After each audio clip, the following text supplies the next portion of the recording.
ನಮಸ್ಕಾರ. ನಾನು ನಿಮ್ಮ ಮನೆ ಮಗ ಮಂಜುನಾಥ್ ಮಾತಾಡ್ತಾ ಇರೋದು.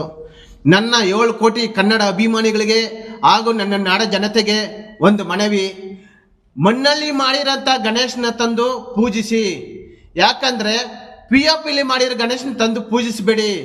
ಯಾಕಂದ್ರೆ ದನ ಕರುಗಳು ನೀರು ಕುಡಿತವೆ, ಕಲುಷಿತ ಆಗುತ್ತೆ. 3 ದಿವಸ ಆದ್ಮೇಲೆ ದನ ಕರುಗಳು ನೀರು ಕುಡಿಯುತ್ತೆ. POPಲಿ ಮಾಡಿರೋ ಗಣೇಶನ ತಂದು ನೀರಲ್ಲಿ ಬಿಟ್ರೆ ದನ ಕರುಗಳು ಕುಡಿದು ಕಲುಷಿತ ಆಗಿ ಕಾಯಿಲೆ ಬರುತ್ತೆ ದನ ಕರುಗಳಿಗೆ.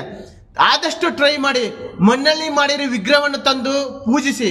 ಯಾಕಂದ್ರೆ ದೇವರು ಎಲ್ಲರಿಗೂ ದೇವ್ರೇನೆ ಅಂತಾರ ಅಂದ್ಬಿಟ್ರು ನೀವು POPಲಿ ಮಾಡಿರೋ ದೇವ್ರನ್ನ ತಂದು ಪೂಜಿಸ್ಬಿಟ್ಟು 3 ದಿವಸ ಆದ್ಮೇಲೆ ನೀರಲ್ಲಿ ಬಿಟ್ರೆ ದನ ಕರುಗಳು ನೀರು ಕುಡಿಯುತ್ತೆ. ಅದು ಕರಗಲ್ಲ, POP ಮಾಡಿದ್ರೆ ಕರಗಲ್ಲ. ಯಾಕಂದ್ರೆ ಕಾಯಿಲೆ ಬರುತ್ತೆ, ದನ ಕರುಗಳಿಗೆ ಕಾಯಿಲೆ ಬರುತ್ತೆ. ಆದಷ್ಟು ಟ್ರೈ ಮಾಡಿ ಮಣ್ಣಲ್ಲಿ ಮಾಡಿರೋಂಥ ಗಣೇಶನ ತಂದು ಪೂಜಿಸಿ ನಂತ ಕೇಳ್ಕೊಂತ ಇದೀನಿ. ನನ್ನ ಅಣ್ಣ ತಮ್ಮಂದ್ರಿಗೆ ಒಂದು ಮನವಿ, ದಯವಿಟ್ಟು ಆದಷ್ಟು ಟ್ರೈ ಮಾಡಿ ಮಣ್ಣಲ್ಲಿ ಮಾಡಿರೋಂಥ ಗಣೇಶನ ತಂದು ಪೂಜಿಸಿ. ಇವತ್ತು ಗೌರಿ ಗಣೇಶನ ಹಬ್ಬದ, ಇವತ್ತು ಗೌರಿನ ತರ್ತದೀವಿ, ನಾಳೆ ಗಣೇಶನ ತರ್ತದೀವಿ.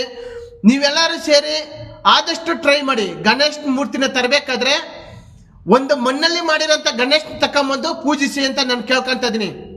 ಜೈ ಹಿಂದ್, ಜೈ ಕರ್ನಾಟಕ ಮಾತೆ.